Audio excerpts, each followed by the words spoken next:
Hey, and hello, December 16th, 2021. Welcome to the Delicious Recipe here on UPRN, New Orleans Talk Radio. And if you're watching along there live, you can check us out on Facebook, on YouTube, and it's UFO Paranormal Radio, UFO Paranormal Radio, and I believe it's also on the UFO Extraterrestrials and Gods.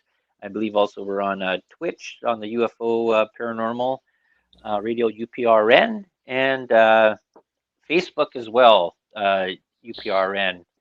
Is there any other I'm missing there, Laura Lee? It's streaming on my page, I think. I think it Okay, is, but it and may not be. But no, that's pretty good. Tell them just to come okay, join us on YouTube. We can see it 'cause sometimes you can't see this stuff on Facebook. right, and also there too as well. And comments will go by there. We'll see what how they work out. If I don't see it or whatever, we'll try and see how it goes here, anyways. So, like I said, December 16th, we're about 9 days away from Christmas, and I guess the Christmas. Well, I just started a new job there, so I'm working in a little small family-run grocery store, and a lot of people coming in and rushing in and getting their stuff. And one thing I've noticed is, or just even overheard and stuff like that, is we're going to talk about a bunch of things. There's prices, and you're a very avid shopper there, going out and bargain hunting and stuff like that, Laura Lee. So what have you noticed out there shopping this year as compared to other years? Because you got to figure here too, with this is that we're still going through this pandemic that's happening, and a lot of people had lost their jobs. Some people have got Hmm. back their jobs. There's some people. It's been sort of really tough, I guess you would say, for a lot of people. And have you noticed that? I guess or not the demand, but the amount of availability of items has sort of been reduced, and the prices have been drastically raised. I'll let you go with Yeah. that. Okay. Well, first of all, tell people I'm Lorilei, your better half. I'm also a host here on UPRN on Monday nights on my own show, The Angel Rock. And as for shopping, yes, I do all the shopping in the home. What I have noticed since we had Canadian Thanksgiving at the beginning of October, but even towards the summer, that a lot of places were, as usual, put their merchandise out at least a month or two ahead of the season that's coming. And I learned the hard way because every year before that, for example, Halloween, I used to buy the candy, 1 or 2 days before Halloween. That way we don't eat it, and it's usually on sale. This year, I was hard pressed to find a bag of candy, and the prices were jacked sky high, especially for, we call them in Canada here chocolate bars. The States may call them candy bars. Over in the UK, you may call them sweets, whatever. It was candy. So everything was sold out for Halloween pretty well. Then Thanksgiving, a lot of stuff didn't come in, or it was just stripped clean, like really difficult to find things, and prices were starting to get high. For example, and I've been saying this to you, I pick up, this box of pre-made hamburgers, and yeah, it's a big box store, but we're on a budget. And they've always been about 5.99, 6.99 Canadian. They are now up to between 11.99, 12.99 a box, and I'm finding this with everything. Now, I noticed for Christmas, usually I don't get my shopping done just with the way paychecks fall till just before Christmas this year. Somehow, some way I managed it. I got it all done before. And thank goodness, because things are stripped clean. I even had a hard time finding a turkey. Your wonderful mom was able to find one at a smaller, I think a little bit pricier store, but even she said she can't believe the prices. So, yes, prices are going up. A lot of things I'm finding, especially over the last month, regular staple groceries, I've been having a hard time finding, and that's going to multiple stores, multiple different franchises. I love the store that you're working at, but it is a pricier store to shop at, but you get that for quality, I believe, and local items, because we've never had a bad thing even before you worked there. We've loved to shop at that store for things like meat and specialty items. But yes, definitely, prices are up. Things, if you see it, you got to buy it, otherwise it'll be gone. The other thing I do want to add very quickly is there was a Canadian trucker that put out a video on TikTok I had sent to me. I believe it was on Tuesday of this week, and he said that there is new legislation going on over here in North America that as a trucker, you must be jabbed. Now, the problem is, he said, there, even if you go with 15% of us, he said, I believe it's much higher. We haven't been required to be jabbed, or we can't bring our loads across, or we lose our jobs, or what'll happen.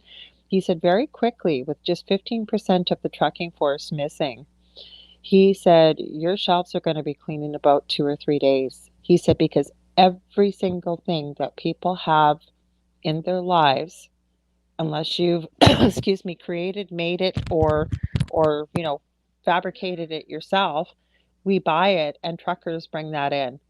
So that's coming in the new year. So as I said on previous shows and places I've talked about this, that's not to create fear, that's to give people a heads up that anything you think you might need, it might be a good time.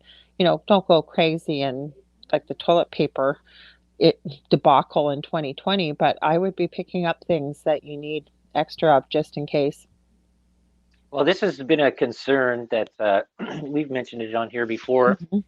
is that over the past, say, 20, 30 years, is that a lot of our manufacturing of items has been sourced out to uh, other countries. Mhm. China was a big one where a lot of Yeah. manufacturing and over there, and we've seen what's happened in the past few years or the past couple of years, even with this pandemic that happened, that supply chains were drastically reduced, and the dependency on getting items, because you got to figure is that if you're building a TV and one item is a majority of items are coming from China, say you're Mhm. manufacturing here in Canada or the US or something like that, we don't produce anything here anymore. We don't really Mhm. make anything in North America at at a scale that would be sufficient to be independent, that you wouldn't have to depend on other countries. Mhm. And this has always been a topic that has been passed around, but people really didn't really think about this until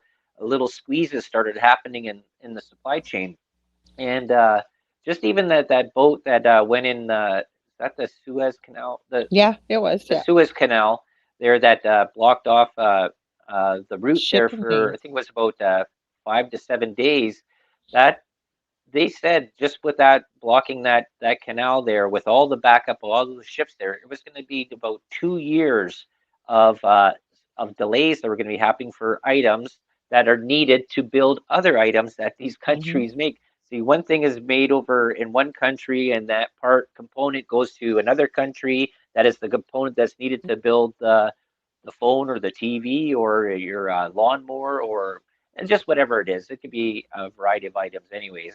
Well, Mhm. most everything now that people are really dependent on is technology, and a lot of the technology stuff is built in these other countries and that. And the when you, like I said, when you don't produce in home, you're dependent on it from coming from somewhere else. And when that supply chain is slowed, and now like as you're sort of you were brought aware of about uh, transportation of shipping and that, that's going to be a big, huge problem when it comes to food items and components and stuff like that. And that this traveling in between, if they're going to make this still people being this fear that's out there of this of still this problem that we're existing with is unbelievable. And I hear lots of things, and I'm not going to dwell on them anyways, but uh,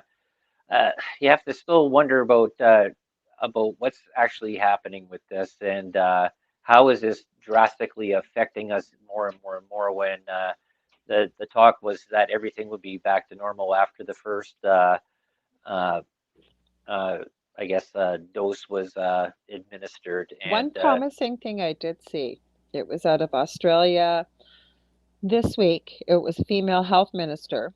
Excuse me, she was doing a TV broadcast, and she was urging everybody not to be going anywhere. If you're going out, to be wearing a mask, not to be going to social gatherings because she was claiming that they have a large increase in cases, Mhm. and the I forget the exact wording, but it was basically a massive percentage of these new cases are among the jabbed. Mhm. It's the first time I've heard that publicly by a government official admit it. Right, and Hmm. that's the big problem there too is about where this information and news has been coming from. Actually, there was one thing there I was going to talk about there too. Is just before we went on, I saw this thing from Rebel News there with David Menzies being assaulted by RCMP bodyguards. I believe they were Oh, called RCMP bodyguards. They oh were true to no. JT and the Sunshine Band's uh, bodyguards that were there, and he was just standing on the sidewalk waiting to ask a question. He got roughed up and thrown into a wood fence, and I think they broke his watch and Wow. something else there. And it was just sort of amazing that it was sort of done that way. And even the part that was even there is that JT has said that he doesn't consider Rebel News a legitimate news reporting site, even though they've been uh, vindicated by the Supreme Court of Canada to be a legitimate news source. But just because he doesn't like it, he's totally against them. And I guess comes into this whole part about getting information. When, like here in Canada, our news, national news, is funded by the power or the government that's in power, which is 100%. Hmm. right. So, and they're funded by them. So it's always this thing is that you never bite the hand that feeds, right? So this is a part that we were taught in school back a long time ago, or when I was there in school, is that journalists was supposed to be unbiased, right? You're supposed to have two sides of the argument, everything that there, point counterpoint, pros and cons, and stuff like that. News were never supposed to be pick a side, and we're seeing that here that like even with Rebel News is asking questions that the national news will not ask because who's paying their paycheck, right? The party that's in power, right. So that whole don't want to bite the hand that feeds. So a lot of questions, and this is like I say here on this show a lot of times, is that it's so important to ask questions all the time and find out the information yourself because you just can't believe what you're being spoon fed to yourself all the time from these news medias. And I hear this a lot, even though over the past year, where people just parrot what they've heard off of the national news, thinking that that's the be all to end I all, have something God's to honest add to that. truth, Hmm. and that's a dangerous. I think it's a dangerous way to go forward in your life that you don't question anything, like wonder why the situation is there, and you do the same thing there too as well. There, Laura, is that you have to go and research and Yeah. check out who's Well, I have telling you something what. to add to that point. I was watching a news broadcast. It wasn't a news broadcast. It wasn't like something from Canada. It was from Canada. It wasn't W5. It's on my phone, so I can't take a look at what it was. But it was a sort of a question answer type show. It was one of the more major networks. It looked like, and there were two female lawyers on there. And the interviewer was speaking to them, and they were talking about what they're finding with the trend with the courts. And this was out of Alberta. And there was a father who did not want his young children jabbed. The parents were divorced. I have dealt with this personally with so many people around the world, speaking to them and talk to people all day long about that. People send me stuff, people got questions, ask me if I've got some information, whatever it may be. And the mother did want them jabbed. So there were two things the lawyer was very upset about. And one was, nope, not Lorelei Gilmore, Phoebe. Sorry. I'm Lorilei. Um, anyways, what she was upset about was that the father went to court with the mother about this, but it wasn't in front of a jury or anything. I forget what she called it, but neither of the parents spoke. They just presented their evidence to the judge through their lawyers. The judge took a couple weeks and made the decision. Now, what she did was she completely disregarded the father's evidence and felt that he wasn't acting in the best interest because she went with the narrative from the news and the narrative of what the government had put out instead of looking at all these scientific research studies that were coming out. The one thing I was disappointed because there's been a leaked paper that's been out from sick kids since the beginning of August. And for people that don't know what Sick Kids is, it's a world renowned hospital that treats children. And they were very aware of what side effects could be caused by these jabs for young children. And but it sounded like the lawyer brought really great evidence. Like these were well-known researchers and physicians and virologists and what have you. And it sounds like, and these were sort of her words, I'm not saying it word for word, but she felt that the judge went with the narrative of what the government was putting out and what was being quoted in the news. And this seems to be the trend because there was another female lawyer from the same firm, and she deals with laws that pertains to work, basically. And this is the same thing that seems to be happening. And what the secondary lawyer was finding, that the judge seems to be finding in favor of the employer because, you know, you have a choice. You've been given a choice. Either you get the job or you get fired. So that really isn't a choice. So they were really discussing this and all the information. Now the one lawyer who spoke first was very upset because right after the decision had been made by this judge, they put out a statement on Twitter about this case. And she pointed out about how family law is completely private. Any cases, the only people that can access the file are counsel or the people that are involved in the case, such as the parents. And to be putting a statement out there like that to Twitter about what the findings of this case were. So it was quite I didn't get a chance to tell you about this. I mean, we didn't have a lot of time before you came from work, but they made some really good points. But this seems to be what the norm and the way things were going. And these girls were quite vocal. I was really glad that they spoke out about the way things seem to be going with the courts here in Canada. So, interesting situation that we're looking at. The other thing they brought up that was important too, they said, I really wish that we could abolish the word disinformation because it's not disinformation. Anything that people are putting out there, just because maybe it differs from the narrative or differs from the conversation that you're having, it's still information. It's kind of the whole premise of your show, Del. Like you said, you put out all the ingredients out there, stir it up at the end of the episode, and we see what we come out with at the end of in the pot, proverbial pot. But you always tell people, please, if anything resonates with you, go and do your own research. So it was an interesting conversation that I listened to today. It was almost an hour discussion.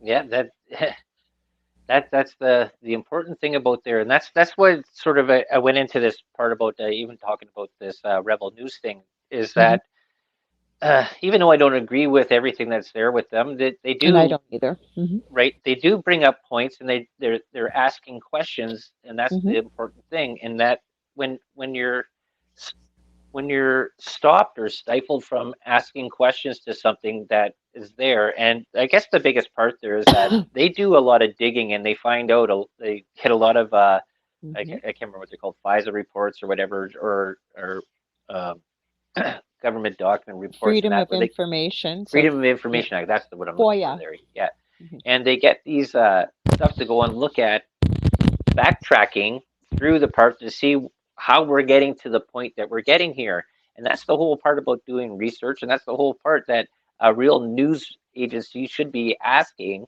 right? That it isn't like you see in the States, I guess, with the big four or five that are there. They become entertainment agencies or entertainment vehicles. They're no longer like a news. They're sort of a one-sided opinion, Hmm. and and a lot of people take that as being that's the ultimate truth. That's That's the gospel. Yeah, it's gospel. right, right. So I always find that sort of interesting when I hear people and they start quoting a CNN. mainstream media news, and just sort of uh, to each their own, I guess. But Yeah, I but it guess has you, its place. Like yep, we take a look at everything because we want to know. And I remember, and I'm going to bring it up. I brought it up many times on your show and mine alone, that when this all started, and I seen you watching one of those agencies, and it's not radio friendly what I said when I walked in the room, but basically I said, "Why are you watching this crap?" And you said to me, Laura, we need to look at everything. We need to know what everybody is saying. And you're right, we do. Because then you pick up the breadcrumbs, if you will, of what you've seen or whatever resonates with you and follow it further. Or even look up what you've seen maybe that you don't agree with and follow the breadcrumbs with that one to find out where did it come from? Where did it originate? Why is this being put out there, right?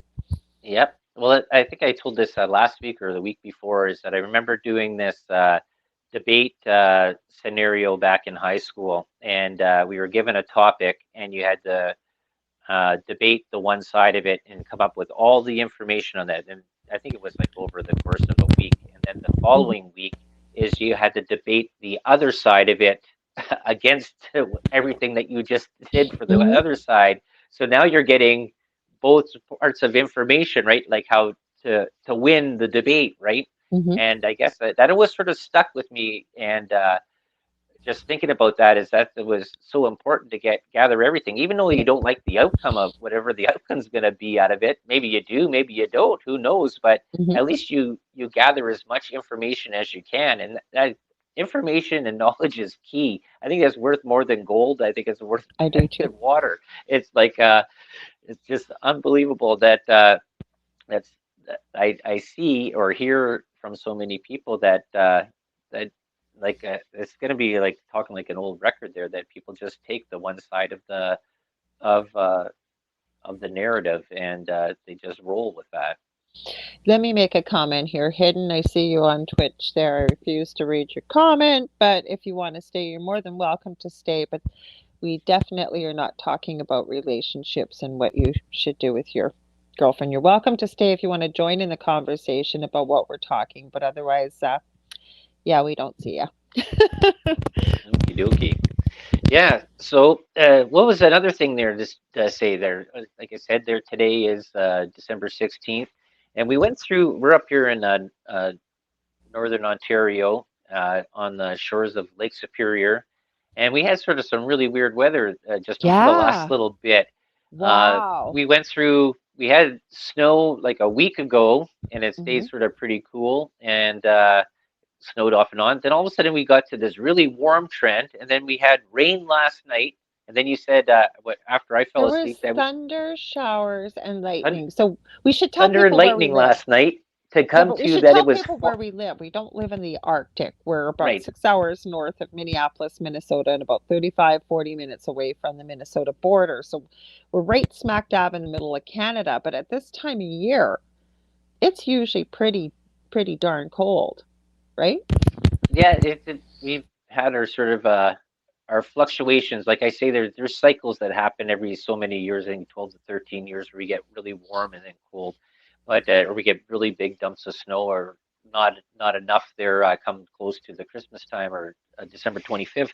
But we were into like yesterday, we had fog, misty rain. When I left for work this morning, and that was at about 7:40 in the morning, it was almost like raining. It was misty rain, foggy, and then I guess just around lunchtime, the temperature just dropped, and then it Hmm. became sleety snow, and then almost like blizzard like snow during the afternoon. It's still sort of a little I bit can't snowing and believe blowing wind last and night. cold. I can't Yeah. believe last night after you went to bed and our son Dell's stepson, he does not like thunder. He's got autism and he usually can hear it. I thought maybe he'd wake up. There was like raging like thunder and lightning for about 15 minutes last night. I could not believe this. Yeah, so we've had some weird weather, and it was funny. I heard there today is was talking to one of the customers who came in and says, "Oh yeah, that's global warming for you." And I just shook my head. I went, "Oh my God."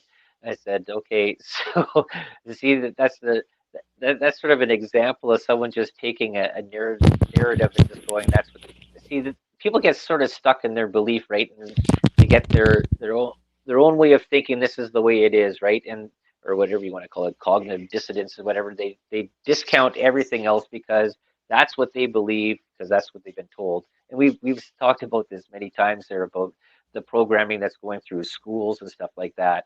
That the way kids sort of learn. And this is actually getting interesting too, as I sort of sideline. We're going to jump all over the place here. I've been watching many news uh, organizations and talking about getting kids out of public schools through the states, dealing with this gender issues and these secret clubs in the public schools that are not being told about the parents of what their kids are being involved in and being taught. And there's been a couple of things there about teaching about communism or teaching about the LGBTQ, AI plus whatever other letters and symbols are at the end of that one.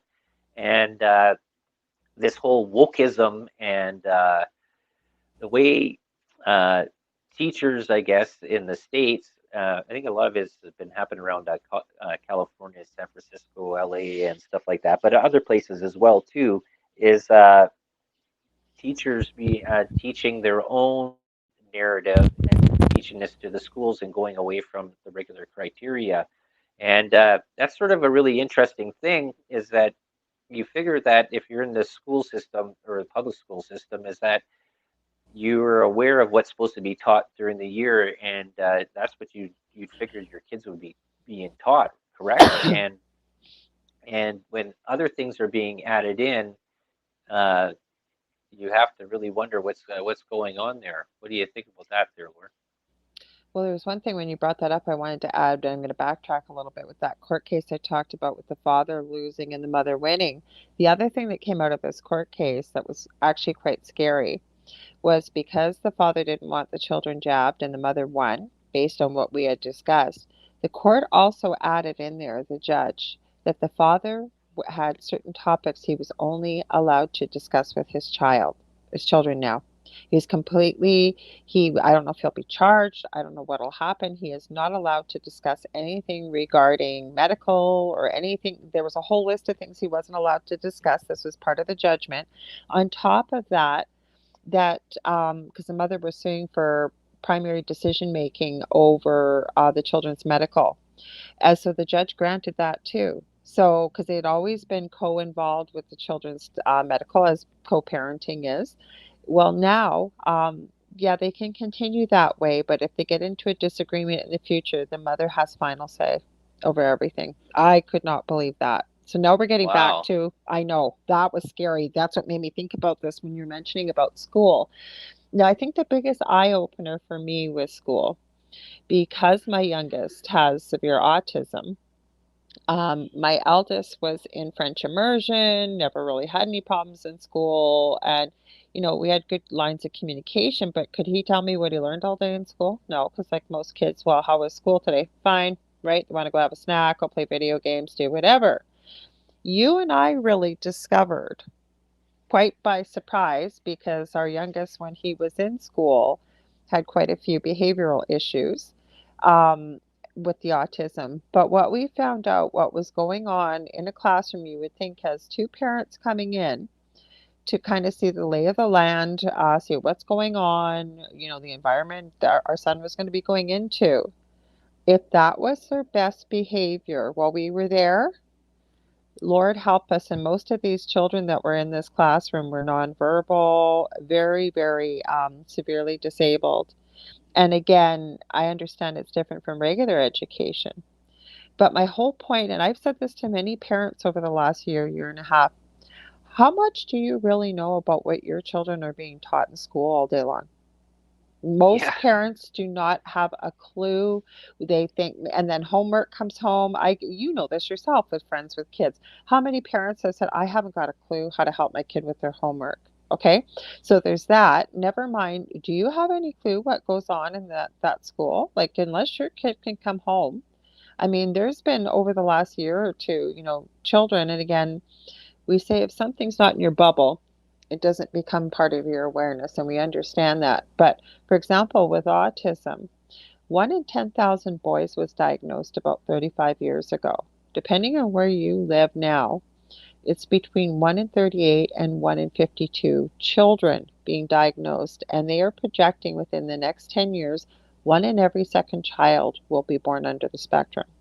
Now, what the scary part about that is there's levels, different levels of this, but you get some severely affected children like this. Never mind what's going on with neurotypical children. That's the word they use for kids that aren't affected with any disabilities.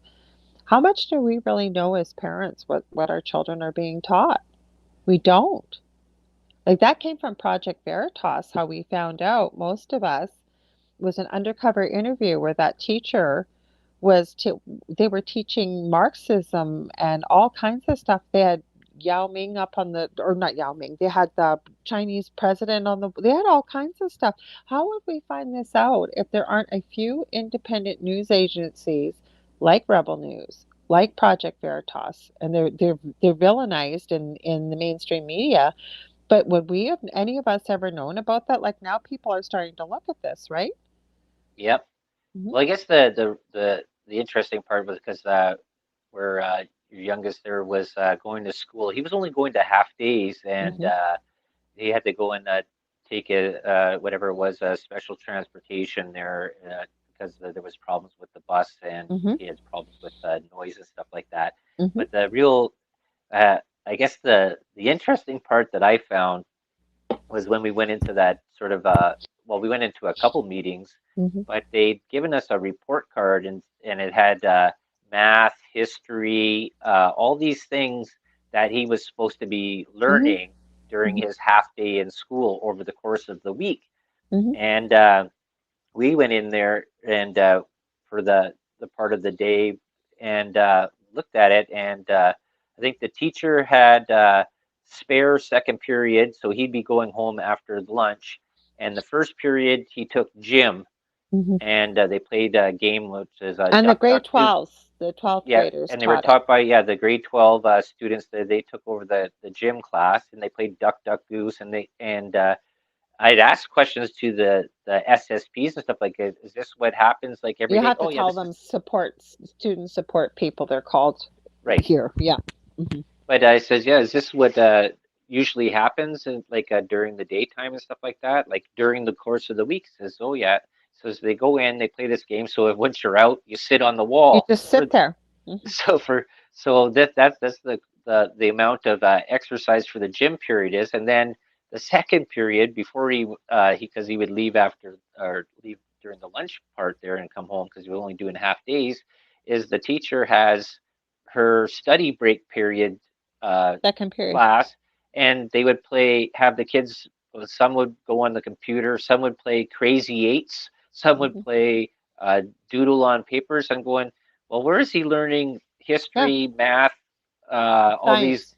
in Hmm. science, all these subjects that we're getting a report card for?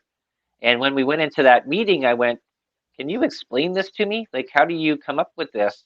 And then you find out later on when you do digging and stuff like that is they get paid as the student for attendance, right? That's how they get Hmm. their funding at the that's how their funding Well, works, they right? got funding for our son too because he had Right, one-to-one support. But this is the thing, right? Trying to navigate whether it's a regular school system or special ed system, that just because they got so much money for our son, that didn't necessarily mean that he would get the support person, that they right, could put it wherever they wanted.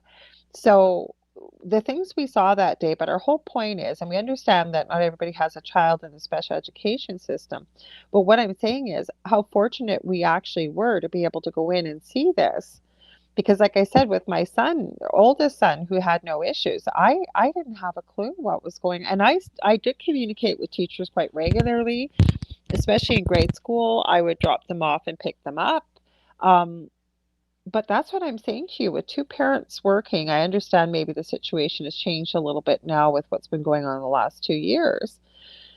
But do you really know? And then you come up with this now that's coming out, depending on what country you're in, that if you send your child to school, that's implied consent. They don't have to get your consent to jab up to your 5-year old.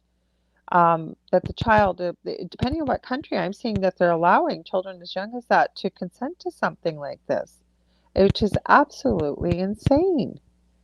Yeah, this I guess this is the whole part that I find sort of concerning in a way is that Hmm. you have age of consent or age of maturity, or what do you have 16 to get a license. You can't get anything there before. That's the rule of law, anyways, Hmm. in basically in North America. You can't drink until you're 19, or in some In places in the Canada. states, yeah, Hmm. in some places in the states is 21. Some other things there, uh, your insurance really doesn't go down, I think, until you're about 25. Kids can't go on an excursion at school without parental consent, yet they can be jabbed at school without parental Right. consent. Had Hmm. that part there, and then also then you have the part that I was saying about at the beginning part about what do you know that is being actually taught to your kids, and this is actually comes into this whole issue that's been coming up quite a bit over the past sort of since this lockdown sort of happened when kids were actually at home doing this online schooling and that, and then parents were starting to see what they were being uh, Yeah. taught during these Zoom calls and stuff like that, or what they were learning there.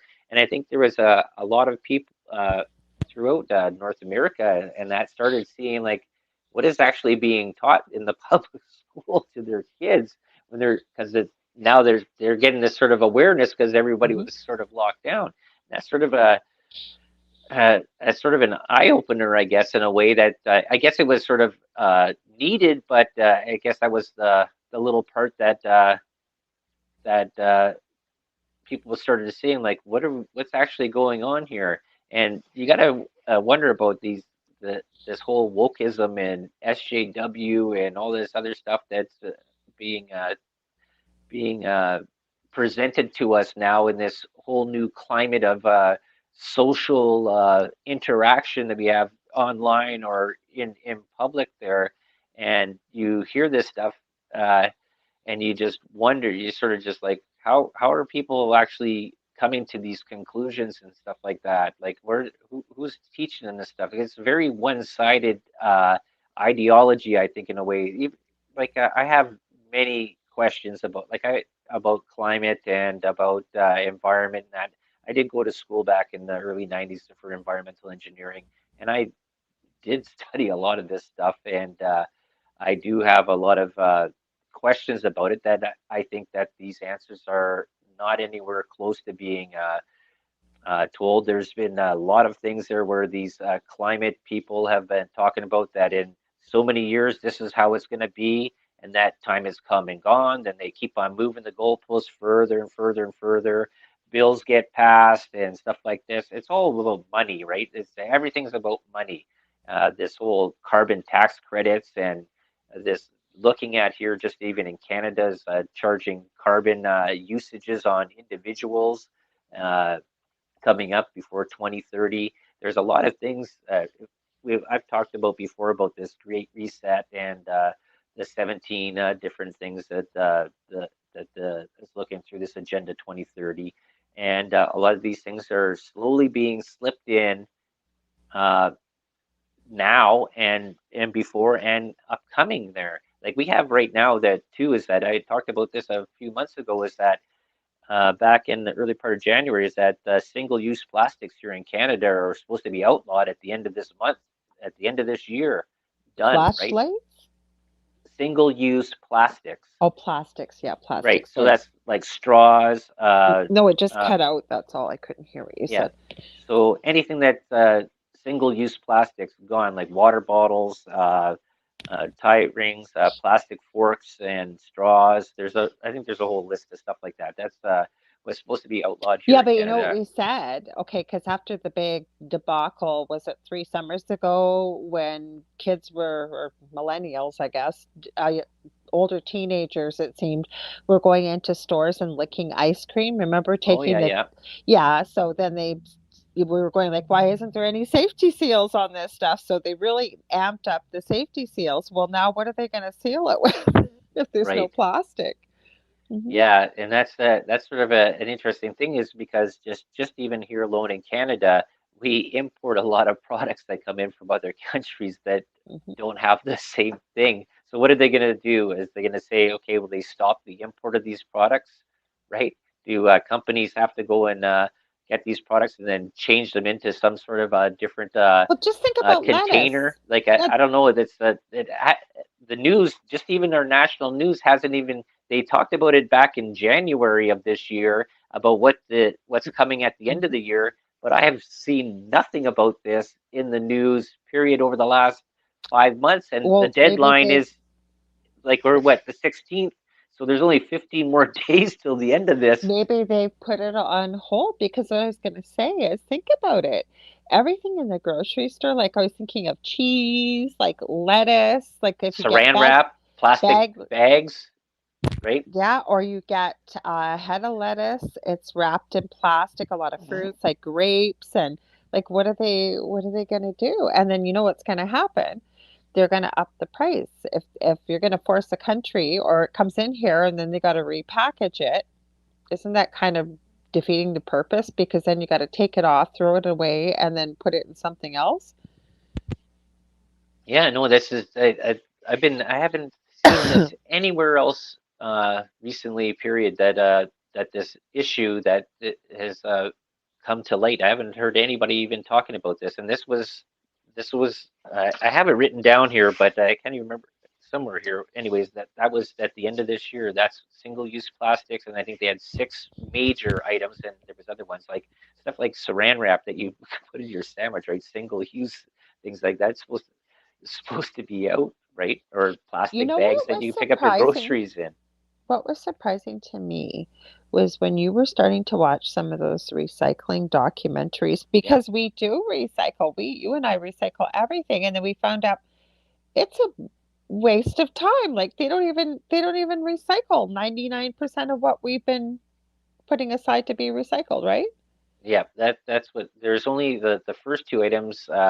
There's I believe it's uh, 7 or 9 plastic categories, and there's only 3 out of the 7 or 3 out of the 9 that are actually recyclables. Other stuff Hmm. just goes straight to the landfill. Hmm. And the problem is that with recycling, and this is I talked about this a few months ago, is that the cost of recycling and to repurpose old items is way more expensive than it is to create new. And Hmm. that's where the big huge problem is. And another part that ended up happening was is that Canada and a lot of with the U.S. used to send their trash over to third world countries. I think like China was actually one there that was doing too as well, where they were segregating or separating stuff, and then it was being Hmm. recycled and then uh, melted down, made into beads, and then reshipped back and stuff like that. And then they stopped accepting our garbage. So then it went over to I think it was a couple of countries over in the Philippines and that were doing that. So they were outsourcing it over to other countries, these third world countries, and basically polluting those countries, right? Oh So my gosh. and then doing that, and that's the whole thing is that not the whole thing, but I got to quit saying that. But the part about this whole uh, issue that's never been looked at, and this even goes into this part coming soon now with these green energy cars and solar vehicle cars, is the end result of recycling them afterwards and the toxicity of the batteries and the materials that are made has not even been a thought about, right? We always think about the production and getting it out to the consumer that needs it, but never the end result when it's broken and you have to get rid of it and And bring they it back don't again. make things like these. They purposely make things that break or have to be replaced every couple of years, it seems, too, right? Yep. Well, that's yeah. I've mentioned that to you before there about tools and stuff like that. I Hmm. have tools, some tools that I've had around for like about 40 years, Hmm. and just even the material that it's made out of is way better than the stuff I can get now. Like the stuff I have screwdrivers that are 40, 50 years old that are still in better condition than something I'd Oh, buy out of the screwdrivers are junk out of the now. shelf there today. Hmm. But yeah, any part of electronics now, electronics doesn't last. It gets it can't even use anything like that Becomes anymore. obsolete. Hmm. TVs, I've had 5 TVs in since I've been with you there that have all lasted maybe 3 to 4 years, and then they just burn out inside, Hmm. just gone. But we used to have another one. I remember when we were growing up, we had this old Zenith TV at my parents' house. I think we got it back somewhere around, I think it was about 77 or 78. I remember back in when I was living in Toronto, and we had it all the way up to till we got rid of it at 15 Side Road. So that's going to be in the mid to late 80s, mid to late, oh, longer than that, 90s, somewhere in the 90s, I think. And that TV sort of lasted that long. But they just never, they didn't wear out as fast. And that's one thing I'm noticing is that we've noticed it, even when you've done grocery shopping and that, where you go to get groceries, is that we're Hmm. finding even the food is not lasting like the Hmm. time that it used to last. You've seen that too as well, Adler? Well, okay, so my son and son-in-law, they grew a garden this year, and they had little baby tomatoes, and they sent them to us this summer in this clean jar with a lid. And I just about died. I forgot they were in the fridge. It kind of got to the back of the fridge. They are pristine. There isn't a bit of mold, nothing whatsoever. Now, could you do that with anything else from the grocery store?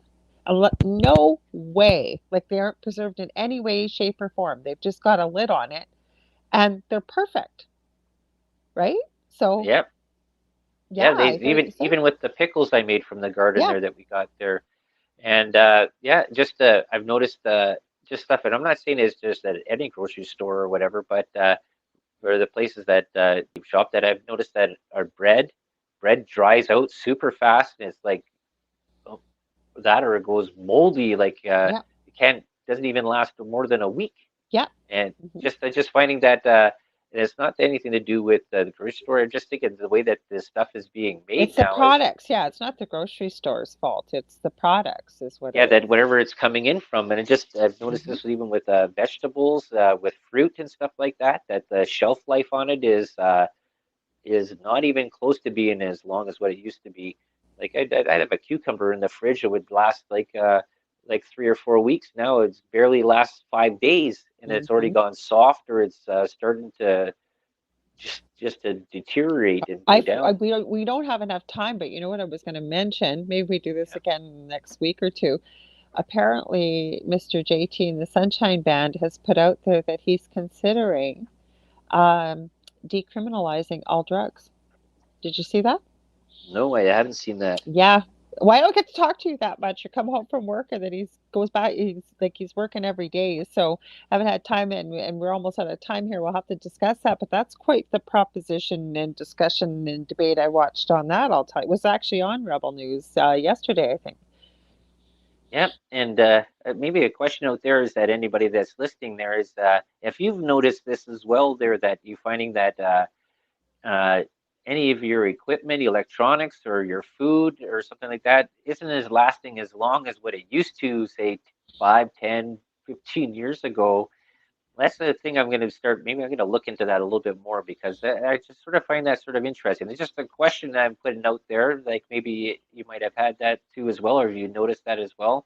And yeah, you know, leave a comment down below, and hopefully I'll be able to go and go through these comments. I'm not sure if that still goes through that people put comments on there. If I can check it out afterwards, I have to look in that too as well. Finding out more and more things there that I have to look into. That makes it sort of interesting. That keeps an interesting spin on stuff, and you have something to look forward to. Uh, Yes. you want to tell them, Laura, where they can find you and what you got going on there coming up? Sure.